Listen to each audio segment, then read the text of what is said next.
Pero bueno, déjeme saludar al maestro Ricardo Sevilla, periodista independiente, columnista del diario Basta, orgullosamente miembro de esta familia sin censura porque ya llegó para dejar la víbora chillando.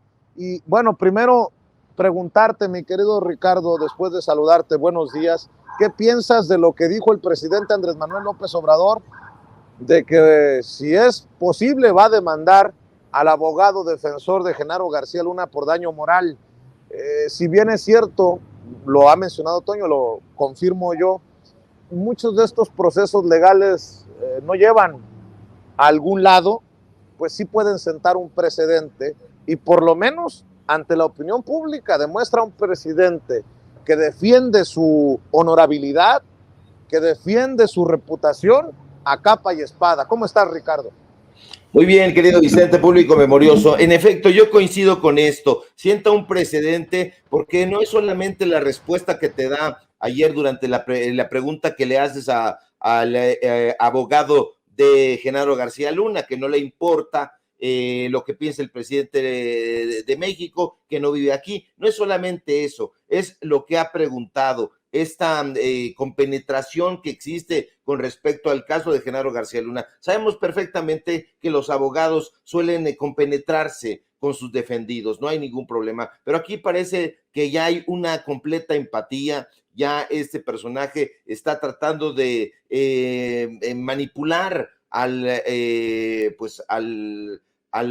juez, no lo ha logrado afortunadamente y creo que no lo va a lograr, pero también está tratando de manipular las preguntas hacia lugares que no le convienen a ninguna parte. Está tratando de hacer lo que hacen los periodistas desinformadores de una u otra manera, que es tratar de tapar el sol con un dedo, y está tratando de hacer estos señalamientos, o ya los ha hecho, en contra del presidente López Obrador, que si recibió, por ejemplo, sobornos de parte del rey Zambada. Entonces, esto es una mancha que intenta lanzar hacia el presidente de México, y bueno, es un precedente. Ojalá lo haga en efecto el presidente López Obrador, porque no pueden salirse con la suya estos personajes, no pueden salirse con la suya, lanzar ahí estos dardos pestíferos al corazón de una reputación, de un presidente, y sobre todo cuando no hay absolutamente ninguna prueba y que son solamente dichos, inferencias e incluso hasta ocurrencias. Preocupa mucho que un abogado que se supone debe tener todo bien articulado salga con este tipo de ocurrencias, porque van más allá de ser una gracejada. Entonces, yo estoy de acuerdo con que el presidente López Obrador imponga esta denuncia, porque sí está tratando de manchar no solamente su reputación, sino la reputación de todo un país. El presidente López Obrador actualmente está en el poder e intenta manchar el gobierno que él encabeza, y ya el propio Brian Cogan le ha dicho que no, que deje eso a un lado, y pues bueno, vamos a esperar muy atentos a ver qué es lo que sucede. Oye, mi querido Ricardo, y otro tema que mencionó el presidente Andrés Manuel López Obrador es, me dio un infarto con lo de la reforma energética, hace referencia a aquellos momentos y lo que estaba en juego, mi querido Ricardo Sevilla.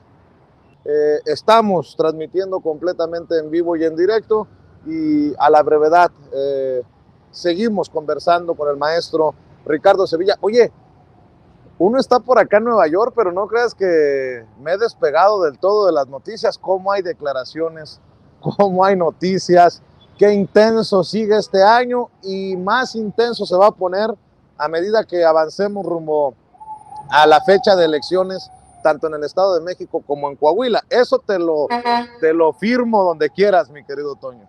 Y ¿sabes qué, Vicente? Yo me quedé con la espinita de la difamación que también hacen los medios de comunicación corporativos a nosotros, los medios de comunicación independientes. Me quedé con la espinita porque te voy a enseñar a continuación un par de capturas de lo que está llevando hoy el Universal, hoy el Financiero, hoy la publicación en la agencia Infobae. Es el colmo, Vicente. La verdad es que es el pinche colmo en lugar de documentar los alegatos finales en el juicio de Genaro García Luna, los medios convencionales en México se volaron pero la barda del cinismo y la cochinada.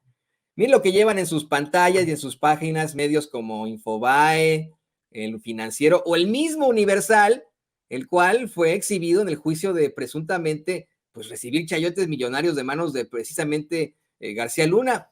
Y es que, Vicente, estos hijos de su mal dormir se atreven a ofendernos a todos los mexicanos, asegurando y destacando hoy que el exsecretario de Seguridad Pública de Felipe Calderón jugó en categorías inferiores del Club América durante varios años en la década de los 80. Ahí te la dejo para el costo, ahí te dejo botando ese balón, querido Vicente. De por sí somos odiados los que les vamos a las Águilas. Digo, No. puta madre. ¿Y sí es? Sí. Mira, lo lleva el Financiero. No sé si Don David nos puede poner mejor la nota del Universal, la nota del Financiero. Necesitamos las capturas, amigo Don David, en que se ve que es la nota, fíjate ahí, está la nota del Universal. A ver si nos puede poner la captura de la nota del Financiero. Hasta le ponen ódiame más en el Financiero, Vicente, público consentidor. Infobae también lo lleva, que se supone es la gran agencia la gran agencia periodística argentina. Oye, no lo puedo creer. Y a nosotros nos critican por hacerle las preguntas que le hacemos al abogado defensor. Y en el Financiero, ¿por qué dejó el fútbol Genaro García Luna? Pues muchos preguntaríamos, ¿por qué mejor no se quedó jugando a las patadas y no jugando a la guerrita, matando, en la que se mataron tantas personas? Pero oye, está cabrón. El Financiero no era el que decía, Genaro García Luna le tira diariamente besos y un te amo a su esposa. Sí. En efecto, también el Universal llevó este tipo de notas del corazón, ¿no? Y el Financiero y el Universal ambos tienen a corresponsales pues muy especuladores en la conferencia de prensa mañanera, si me permites decirlo, ¿no? Ahí tienes a Arturo Cerda, que se ha aventado, pero cada papelón en nombre del Financiero, a especular abiertamente en la conferencia de prensa mañanera. Es este personaje con el que el presidente López Obrador le marcó al general que dirige el AIFA, el Aeropuerto Internacional Felipe Ángeles, y pues ya te la sabes tú, ¿no? Es que hay que ser muy, muy claros. Yo creo que sería mejor no llevar nada a llevar estas chingaderas, ¿eh? O sea, no inventen, si quieren quedarse callados en el tema de Genaro García Luna está bien, pero no saquen estas cosas. Es como el meme, ¿no? Mejor ya vete a dormir, ¿no? O sea, ¿no? ¿Qué es esto? Imagina, esta es la nota del Universal, la nota del Financiero, que Genaro García Luna estuvo en las Águilas del América, en las Fuerzas Básicas del América. Bueno, no los argumentos finales de la fiscal, Vicente. No los argumentos finales del abogado, no el chacaleo, no las deliberaciones que podrían tomar hoy esa fiscalía. No, que estuvo en el América. Por eso te decía si ya lo teníamos confirmado, Toño, porque esto me va a llevar a un anuncio, ¿no? Si el Financiero, si el Universal, si Infobae lo traen como nota, pues creo que debemos de retomarla aquí en Sin Censura y la retomo así. Debido a que Genaro García Luna militó en algún momento, en algún nivel de las Águilas del América, renuncio a ser aficionado de las Águilas del América. A ver si también lo publican, cabrones. Déjense de cosas. Hay muchas cosas más importantes que si estuvo en las Águilas del América o no Genaro García Luna.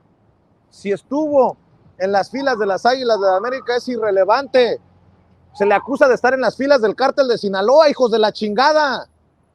¡Puta madre! Pero bueno. No, y además, Vicente, recordemos lo que nos ha planteado aquí Francisco Cruz con sus investigaciones, que el mismo CISEN le dio a conocer a Francisco Cruz cuando hizo este libro, cuando escribió este libro del El Señor de la Muerte, que Genaro García Luna comenzó su carrera criminal desde muy jovencito. Entonces, no solamente habría estado en fuerzas básicas de la América, también en las fuerzas básicas del crimen organizado, o sea, y esto no lo llevan estos cabrones, son una vergüenza. Universal, Financiero y todos los medios de comunicación corporativos son una vergüenza, ya van para afuera, definitivamente, van para afuera y nos da mucho gusto.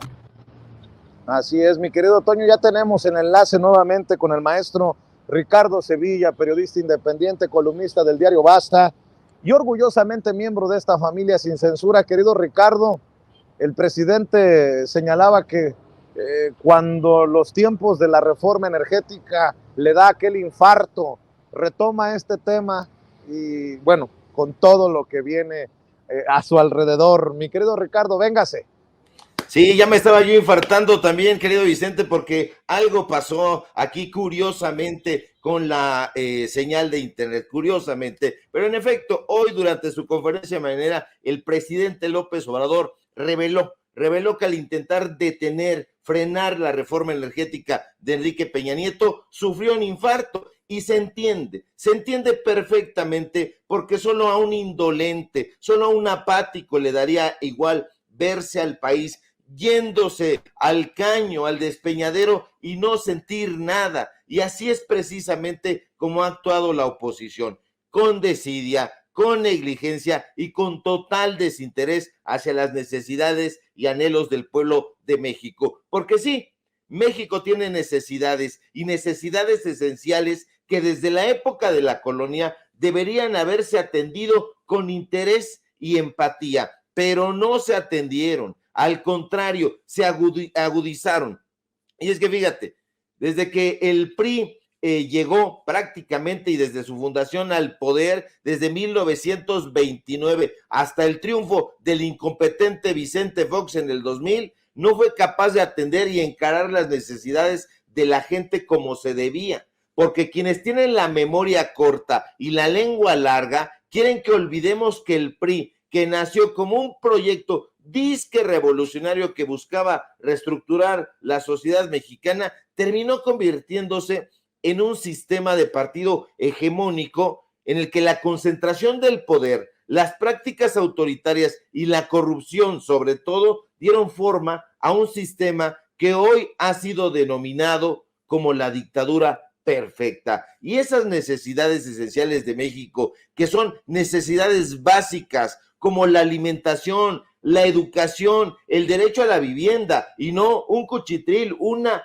vivienda digna, el derecho a la salud, no fueron atendidas desde la época de la colonia. Y yo diría, si me apuras, que desde la época de la conquista hay marginación, hay clasismo y hay racismo en este país, y todo eso llegó acompañado de un total entreguismo de parte de las autoridades y de los políticos que medrosamente siempre se comportaron como siervos de fuerzas extranjeras. Y eso fue precisamente lo que hizo el granuja de Enrique Peña Nieto, cuyo miserable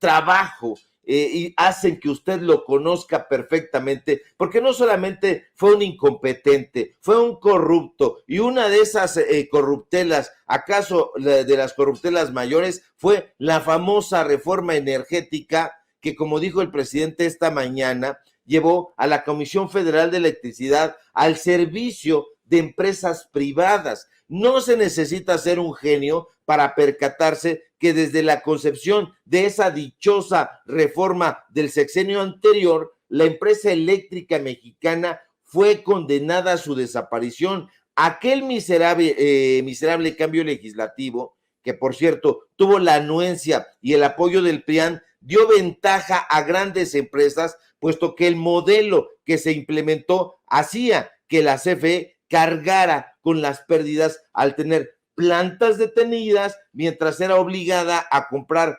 electricidad de los privados. Y eso produce que cualquier persona que ame a su patria y a sus compatriotas tenga un infarto. Pero fíjate, no fueron las únicas miserias que perpetró la administración peñanietista. Hay gente que dice, es que López Obrador no habla del gobierno de Enrique Peña Nieto. No hay que equivocarnos. Por supuesto que habla, y habla fuerte.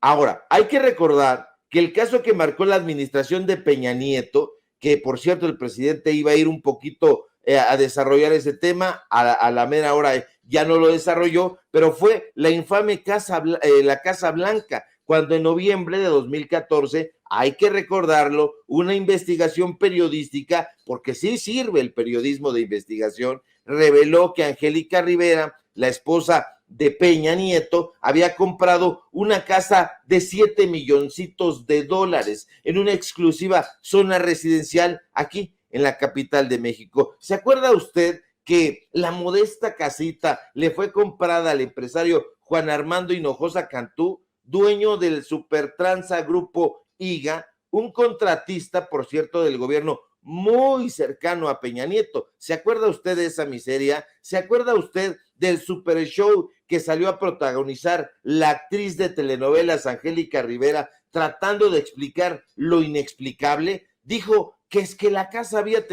sido comprada con sus ganancias como actriz de Televisa, y afirmó con esa cara dura que tenía, que al no ser formalmente servidora pública, no tenía la obligación de hacer públicos sus bienes. 2 años después, la compra terminó sí por cancelarse, y Peña Nietín Colorado salió a pedir disculpas a los mexicanos por ese error.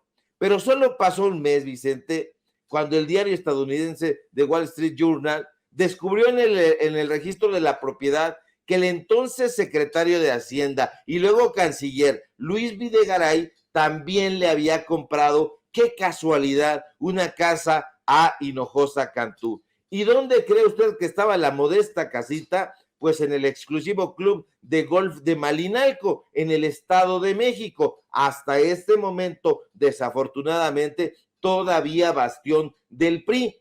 Y, pues bueno, tuvo un valor en 2012 superior a los $500,000. Videgaray, el hermano de Eduardo Videgaray, el payaso que actualmente trabaja de bufón en imagen, justificó que la compra se había realizado en octubre de 2012, semanas antes de que Peña Nieto tomara protesta, por lo que entonces dijo, es que yo no ejercía ningún cargo público, entonces no pasaba nada, todo tranquilo, era un bien honrado, como diría Linda Cristina Pereira, la esposa del delincuente Genaro García Luna.